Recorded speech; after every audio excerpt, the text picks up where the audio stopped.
మిత్రులారా, మనం ప్రతిరోజు మన ఫ్రెండ్స్తో మాట్లాడుతున్నప్పుడు hi friends, good morning, how are you, ఎలా ఉన్నారు, ఏం చేస్తున్నారు, ఇట్లాగే మనం ప్రశ్నలు అడుగుతూ ఉంటాం, అలా విష్ చేస్తూ ఉంటాం. సో అదేవిధంగా వాళ్ళు కూడా ఏమంటారు, బాగున్నాను, ఫైన్, సూపర్, ఓకే, ఇట్లాగే సమాధానం చెప్తుంటారు. ఈరోజు నుంచి ఒక చిన్న టెస్ట్ చేసుకోండి. ఒక 10 మందికి మీరు good morning, good afternoon, good night చెప్తుంటారు కదా. చెప్తుండటంతో పాటు ఈ 10 మందిలో ఒక్కరిని వారంలో మీరేం చేస్తారంటే, నిజంగా ఏంటి ఇంకొకసారి చెప్పు, అంతా బాగుందా, ఎవ్రీథింగ్ ఈజ్ ఓకే అని మనం ఒకసారి అడగండి. అంటే కాస్త గుచ్చి అడగండి.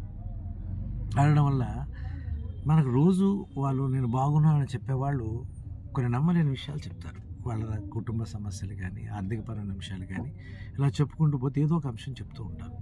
అంటే జనరల్గా మనం ఎదుటివారి స్నేహాన్ని, అభిమానాన్ని కోరుకోవాలనుకుంటే మనం చేయాల్సింది ఏంటంటే, వాళ్ళు క్షేమంగా ఉన్నారు లేరు అని తెలుసుకోవడంతో పాటు వారికి సంబంధించి ఏదైనా వాళ్ళకి ఇబ్బంది ఉన్నప్పుడు మనం ఒక సూచన చేయగలిగే స్థాయిలో మనం ఉంటే స్నేహానికి అర్థం ఉంటుంది. ఓకేనా?